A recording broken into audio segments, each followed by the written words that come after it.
SSLC question. Coordinates of the endpoints of a diameter of a circle are 1, 3 and 11, 3. Calculate the length of the diameter. Write the coordinates of the center. Write the coordinates of any other point on the same circle. 1, 3, 11, 3 എന്നീ ബിന്ദുക്കൾ ഒരു വൃത്തത്തിന്റെ വ്യാസത്തിന്റെ രണ്ടറ്റത്തുള്ള ബിന്ദുക്കളാണ്. വ്യാസത്തിന്റെ നീളം കാണുക, കേന്ദ്രത്തിന്റെ സൂചക സംഖ്യകൾ എഴുതുക, ഇതേ വൃത്തത്തിലെ മറ്റൊരു ബിന്ദുവിന്റെ സൂചക സംഖ്യകൾ എഴുതുക. ഓക്കെ, അപ്പൊ നമുക്ക് ഒരു റഫ് ഫിഗർ വരയ്ക്കാം, ഒരു സർക്കിൾ വരയ്ക്കാം. കോർഡിനേറ്റ് പ്ലെയിൻ ഒന്നും വരച്ച് പോയിന്റ് പ്ലോട്ട് ചെയ്യൊന്നും വേണ്ട, അതിനുള്ള സമയമൊന്നും നമുക്ക് കിട്ടില്ല. അപ്പൊ റഫ് ഫിഗർ വരച്ച് നോക്കി നമുക്ക് പെട്ടെന്ന് കിട്ടും. എന്താ തന്നിരിക്കുന്നത്? ഡയമീറ്റർ തന്നിട്ടുണ്ട്. ഡയമീറ്റർ എന്ന് പറഞ്ഞാൽ എന്താണ്? നമുക്കറിയാം, ഡയമീറ്റർ എന്ന് പറഞ്ഞാൽ അത് സർക്കിളിന്റെ സെന്ററിൽ കൂടെ പാസ് ചെയ്യുന്ന സർക്കിളിലെ രണ്ട് പോയിന്റ്സിനെ ജോയിൻ ചെയ്യുന്ന ലൈനാണ് ഡയമീറ്റർ. ഓക്കെ, അപ്പൊ ഈ ഡയമീറ്ററിലെ രണ്ട് എൻഡ് പോയിന്റ്സ് തന്നിട്ടുണ്ട്. അറ്റത്തുള്ള വ്യാസത്തിന്റെ രണ്ടറ്റത്തുള്ള ബിന്ദുക്കൾ തന്നിട്ടുണ്ട്. ഒന്ന് 1, 3യും രണ്ടാമത്തത് 11, 3യുമാണ്. ഓക്കെ, ഇനി എന്താ നമ്മളോട് കാണാൻ പറഞ്ഞ ഒന്നാമത്തെ question A, calculate the length of the diameter. ഈ ഡയമീറ്ററിന്റെ ലെങ്ത് കാണും. ലെങ്ത് കാണാൻ ഈസിയാണ്. എങ്ങനെയാ കാണാം? നമ്മൾ distance between these two points ആണ് കാണാം. ഓക്കെ, അപ്പൊ ലെങ്ത് ഓഫ് ഡയമീറ്റർ.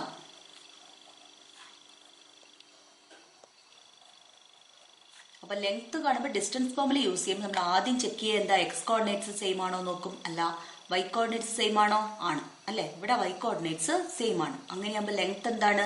എക്സ് കോർഡിനേറ്റ്സുകൾ തമ്മിലുള്ള വ്യത്യാസമാണ് ലെങ്ത്. അപ്പൊ 1ഉം 11ഉം തമ്മിലുള്ള ഡിഫറൻസ് എത്രയാണ്? 10 ആണ്. അപ്പൊ ലെങ്ത് ഓഫ് ഡയമീറ്റർ എത്രയാണ്? 10 യൂണിറ്റ്സ് ഡയറക്റ്റ് ആയിട്ട് എഴുതാൻ പറ്റും. ഓക്കെ, ഇനി രണ്ടാമത്തെ ക്വസ്റ്റ്യനിലേക്ക് പോവാം. B part. Write the coordinates of the centre. സെന്ററിന്റെ കോർഡിനേറ്റ്സ് എഴുതണം. സെന്റർ എന്താണ്? ഡയമീറ്റർ തന്നാൽ സെന്റർ കാണാൻ പറഞ്ഞാൽ സെന്റർ എന്താണ്? ഡയമീറ്ററിലെ എൻഡ് പോയിന്റ്സിന്റെ ഒക്കെ ഈ മിഡ് പോയിന്റ് ആണ് centre. Okay, centre is equal to ആ തന്നിരിക്കുന്ന രണ്ട് പോയിന്റിന്റെ മിഡ് പോയിന്റ് ആണ്. Mid point of 1, 3 and 11, 3. അപ്പൊ എങ്ങനെ മിഡ് പോയിന്റ് കാണാം? മിഡ് പോയിന്റ് ഫോർമുലയുണ്ട്. എക്സ് കോർഡിനേറ്റുകൾ തമ്മിൽ കൂട്ടി 2 കൊണ്ട് ഡിവൈഡ് ചെയ്യും. വൈ കോർഡിനേറ്റ്സുകൾ തമ്മിൽ കൂട്ടി 2 കൊണ്ട് ഡിവൈഡ് ചെയ്യും. ഓക്കെ, അപ്പൊ 1 + 11 എത്രയാ? 12. 12/2. 3 + 3 എത്രയാ? 6. 6/2. 12/2 എത്രയാ? 12ന്റെ പകുതി എന്നാണ് അർത്ഥം. ബൈ 2 ചെയ്താൽ 12ന്റെ പകുതി എത്രയാ? 6. 6/2. 6ന്റെ പകുതി 3. ഓക്കെ, അപ്പൊ നമുക്ക് കോർഡിനേറ്റ്സ് ഓഫ് സെന്റർ കിട്ടി. 6,3 ആണ് കോർഡിനേറ്റ്സ് ഓഫ് സെന്റർ. ഓക്കെ, ഇനി നമുക്ക് സി പാർട്ടിലേക്ക് പോവാം. Right the coordinates of any other point on the same circle. ഈ സർക്കിളിനകത്ത് മറ്റേതെങ്കിലും പോയിന്റിന്റെ കോർഡിനേറ്റ്സ് എഴുതണം. അപ്പൊ അതിനു വേണ്ടിയിട്ട് നമ്മൾ സ്ട്രെയിറ്റ് ലൈനിലൊക്കെ പഠിച്ചിരുന്നു. ഒരു സർക്കിളിനകത്തുള്ള മറ്റു പോയിന്റ്സ് കണ്ടുപിടിക്കണമെങ്കിൽ ആ പോയിന്റ്സ് സർക്കിളിന്റെ ഇക്വേഷനെ സാറ്റിസ്ഫൈ ചെയ്യുന്നതാണ്. ഓക്കെ, ആ രീതിയിൽ നമുക്ക് കണ്ടുപിടിക്കാൻ പറ്റും. ഇക്വേഷൻ ഓഫ് സർക്കിൾ എഴുതാം.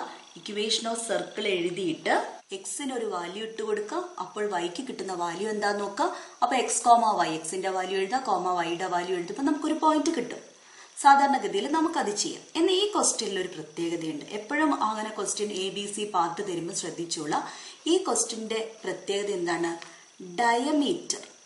ഡയമീറ്ററിൽ നിങ്ങൾ കണ്ടു വൈ കോർഡിനേറ്റ്സ് സെയിം ആണെന്ന് കണ്ടു. ആണല്ലോ, വൈ കോർഡിനേറ്റ്സ് സെയിം ആണെങ്കിൽ ഈ ഡയമീറ്റർ എന്ന് പറയുന്നത് പാരലൽ ടു എക്സ് ആക്സിസ് ആണ്. എക്സ് ആക്സിസിന് പാരലൽ ആയിട്ടുള്ള ലൈനാണ്. അപ്പോൾ അതിന് പെർപെൻഡിക്കുലർ ആയിട്ട് ഞാൻ സർക്കിളില് മറ്റേ ഡയമീറ്റർ വരച്ചിട്ടുണ്ടെങ്കിൽ അത് വൈ ആക്സിസിന് പാരലൽ ആയിരിക്കും. ആണല്ലോ, അപ്പൊ നമുക്ക് ഈ രണ്ട് പോയിന്റ്സും കണ്ടുപിടിച്ചൂടെ? ലോജിക് ഉപയോഗിച്ചിട്ടാണ് ഇപ്പോൾ ഇത് ചെയ്തത്. സാധാരണ മെത്തേഡ് ആണെങ്കിൽ ഞാൻ നേരത്തെ പറഞ്ഞ പോലെ ഇക്വേഷൻ ഓഫ് സർക്കിൾ എഴുതാം. സെന്ററും റേഡിയസും കിട്ടിക്കഴിഞ്ഞാൽ ഇക്വേഷൻ ഓഫ് സർക്കിൾ എഴുതാൻ പറ്റും. ഡയറക്റ്റ് ആയിട്ട് നമുക്ക് ഇക്വേഷൻ ഓഫ് സർക്കിൾ എഴുതാം. ഇവിടെ ആകുമ്പോൾ ഇക്വേഷൻ ഓഫ് സർക്കിൾ എന്താ വരിക? x - 6² + y - 3² is equal to radius. Diameter 10 ആണെങ്കിൽ റേഡിയസ് എത്രയാ? 5. 5ന്റെ സ്ക്വയർ എത്രയാ? 25 എന്ന് കിട്ടും. എന്നിട്ട് നിങ്ങൾക്ക് എക്സിന് ഏത് വാല്യൂ വേണേലും കൊടുക്കാം. എക്സിന് ഇങ്ങനെ ആകുമ്പോൾ 6 കൊടുക്കുന്നതാണ് നല്ലത്. അപ്പൊ ഈ ടേം അങ്ങ് പോയിക്കോളും. ഓക്കെ, അപ്പൊ എക്സിന് 6 കൊടുക്കുമ്പോൾ നമുക്ക് ഈ ടേം അങ്ങ് പോകും. അപ്പൊ നമുക്ക് എന്താ കിട്ടുള്ളൂ? y-3 എന്ന് പറയുന്നത് 25 ആവും. അപ്പം y-3 എന്ന് പറയുന്നത് √25 ±5 ആവും. നമുക്ക് +5 എടുക്കുമ്പോൾ y8 കിട്ടും. അങ്ങനെയാണെങ്കിൽ 6, 8 എന്ന് പറഞ്ഞ പോയിന്റ് നിങ്ങൾക്ക് ഡയറക്റ്റ് ആയിട്ട് ഈ ഫോർമുല വെച്ചിട്ട് ചെയ്യാൻ പറ്റും. എന്നാൽ ലോജിക് യൂസ് ചെയ്തിട്ട് ചെയ്യുകയാണെങ്കിൽ ഈ തന്നിരിക്കുന്ന diameter parallel to X axis ആണ്. അപ്പോൾ അതിന് പെർപെൻഡിക്കുലർ ആയിട്ട് ഡയമീറ്റർ വരച്ചിട്ടുണ്ടെങ്കിൽ അത് പാരലൽ ടു വൈ ആക്സിസ് ആയിരിക്കും. പാരലൽ ടു വൈ ആക്സിസ് ആയിട്ടുള്ള ലൈനിലെ പോയിന്റ്സിന്റെ ഒക്കെ എക്സ് കോർഡിനേറ്റ്സ് എന്തായിരിക്കും? സെയിം ആയിരിക്കും. അപ്പൊ ഇത് 6, 3 ആണെങ്കിൽ ഇതിന്റെ എക്സ് കോർഡിനേറ്റ് എന്ത് തന്നെയായിരിക്കും? 6 തന്നെയായിരിക്കും. ഇതിന്റെ എക്സ് കോർഡിനേറ്റ് എന്ത് തന്നെയായിരിക്കും? 6 തന്നെയായിരിക്കും. അങ്ങനെയാണെങ്കിൽ നമുക്ക് എന്ത് കണ്ടുപിടിക്കാം? എങ്ങനെ വൈ കോർഡിനേറ്റ് കണ്ടുപിടിക്കാൻ പറ്റും? ഇത് സെന്റർ ആണ്. ഇവിടുന്ന് ഇവിടം വരെയുള്ള ലെങ്ത് എന്താണ്? സർക്കിളിന്റെ റേഡിയസ് ആണ്. നമുക്ക് കിട്ടി 5 ആണ്. ഡയമീറ്റർ 10 ആണെങ്കിൽ 5 അല്ലേ? അപ്പൊ ഇത് 3 ആണെങ്കിൽ മുകളിലേക്ക് 5 കൂടി. അപ്പൊ എത്ര വരും? 8 വരും. അപ്പൊ നമുക്ക് ഒരു പോയിന്റ് അവിടെ എഴുതാം, 6, 8 എന്ന്. വേറൊരു പോയിന്റ് ഇവിടെ എഴുതാൻ പറ്റും. ഇത് 6 തന്നെ.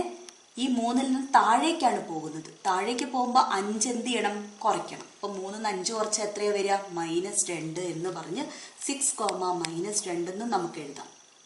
അങ്ങനെ 2 പോയിന്റ്സ് നമുക്കിവിടെ പെട്ടെന്ന് തന്നെ ഒറ്റ നോട്ടത്തിൽ തന്നെ എഴുതാൻ പറ്റും. അപ്പൊ നിങ്ങൾക്ക് ഇത് ഓർമ്മ വേണം, ഈ line parallel to X axis ആണ്.